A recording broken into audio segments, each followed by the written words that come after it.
Jeshi la Walinzi wa Mapinduzi ya Kiislamu IRGC la Iran limetoa tishio la kumlenga waziri mkuu wa Israel Benjamin Netanyahu, huku vita kati ya Iran, Israel na Marekani vikiendelea kuongezeka. Katika taarifa iliyochapishwa kwenye tovuti ya Sepa News, IRGC ilimtuhumu Netanyahu kuhusika na mashambulizi dhidi ya raia na kusema ataendelea kuwa shabaha. Iwapo mhalifu huyu muuaji wa watoto bado yuko hai, tutaendelea kumfuatilia na kumuua kwa nguvu zote, taarifa hiyo ilisema.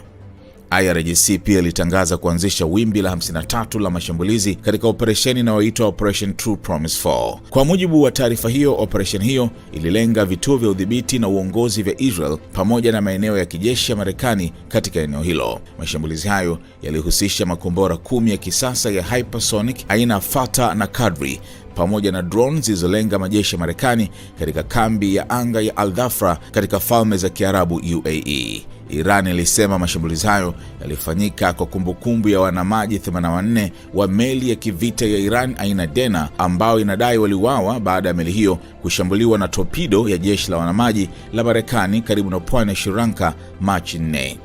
IRGC pia ilisema ililenga vituo vya udhibiti vya Israel na mifumo ya usimamizi wa usalama wa ndani wa Israel. Iran imesema mashambulizi hayo yataendelea hadi Marekani na Israel walazimike kusitisha vita na kukubali adhabu kwa kile Iran inachokiita uchokozi. Wakati huo huo, ripoti ya chombo cha habari cha Semafor ikinukuu maafisa wa Marekani imedai kuwa Israel inaweza kuwa imeanza kupungukiwa na makombora ya kudungua makombora ya ballistic. Ripoti hiyo inasema Marekani ilikuwa tayari na ufahamu kwa miezi kadhaa kuwa uwezo wa Israel katika swala hilo ulikuwa mdogo. Hata hivyo, haijabainika kama Marekani itatoa makombora yake ya kujihami kuisaidia Israel iwapo akiba yake itaisha.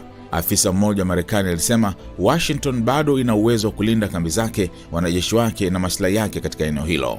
Wakati huo huo, Pentagon imetangaza majina ya wanajeshi 6 wa Marekani waliokufa baada ya ndege ya kijeshi ya kujaza mafuta angani aina ya KC-135 kuanguka magharibi mwa Iraq mapema wiki hii. Mamlaka zilisema ajali hiyo haikusababishwa na shambulio la adui.